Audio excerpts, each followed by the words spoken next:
Hello guys, my name is Pankaj Gupta. By profession I am a teacher.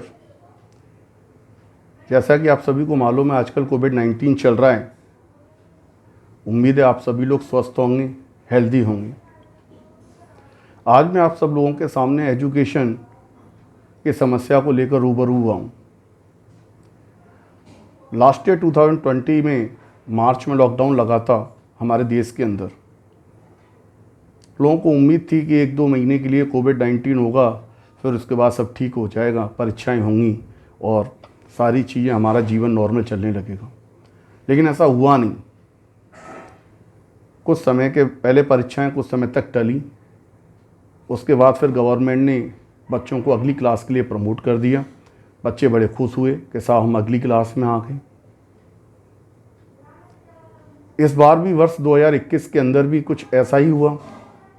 परीक्षाओं की डेटें निर्धारित हुई लेकिन हो नहीं पाई और अब वो टल रही हैं और धीरे धीरे करके बच्चों को आगे प्रमोशन के लिए सोचा जा रहा है.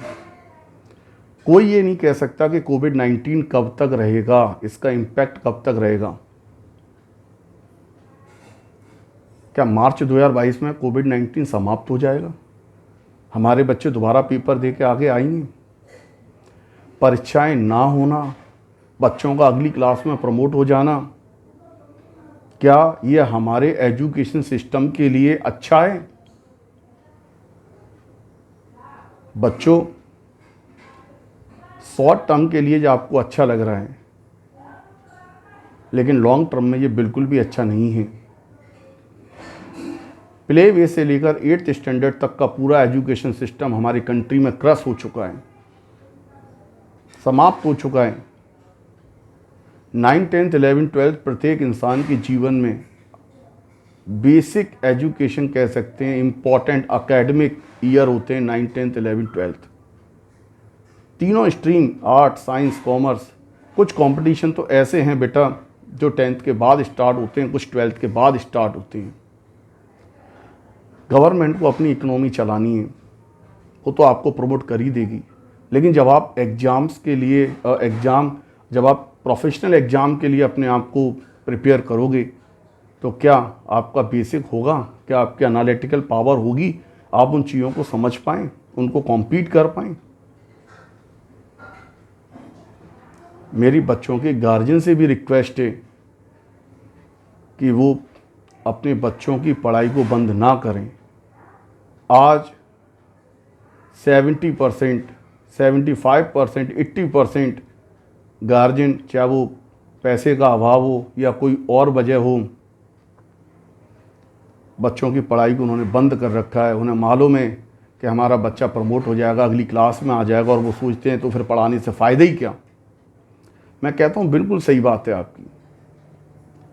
लेकिन क्या बच्चा 10th के बाद जब 11th में आएगा बिना एग्ज़ाम दिए, तो क्या वो किसी कंपटीशन एग्ज़ाम में अपने आप को कॉम्पीट कर पाएगा? 12th के बाद जब काफ़ी एग्ज़ाम हमारे प्रोफेशनल हैं, बिजनेस हैं, मैनेजमेंट हैं, वहाँ पर वो कहाँ ठहरेगा?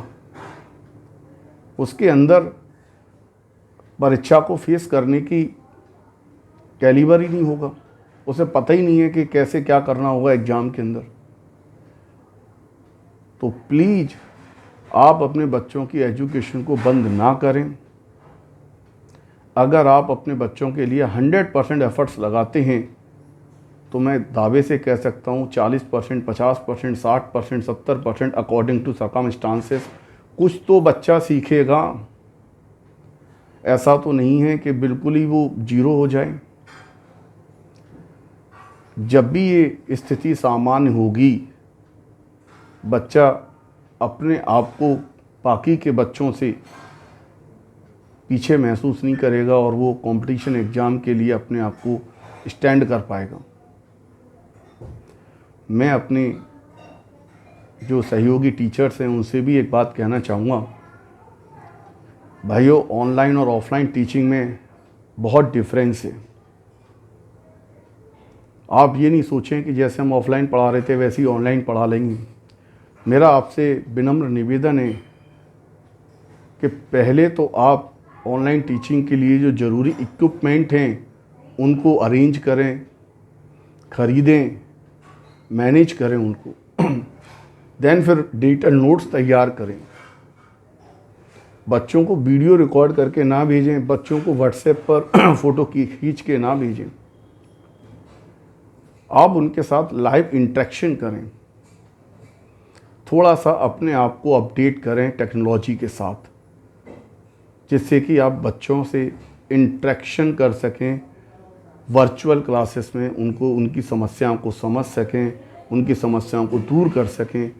और ये ऑनलाइन क्लास जो आजकल काफ़ी बदनाम सी हो गई है, लोग कहते हैं अरे ऑनलाइन, हंसता है आदमी, कहता है यार इसमें क्या पढ़ाएगा बच्चे को टीचर, वो बच्चा क्या पढ़ेगा सब।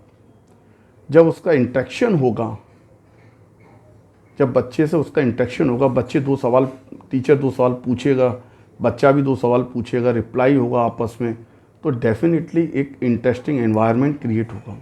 और ऐसा होता है ऑनलाइन टीचिंग में, अगर आप सही इक्विपमेंट के साथ बैठकर टीचिंग करते हैं तो।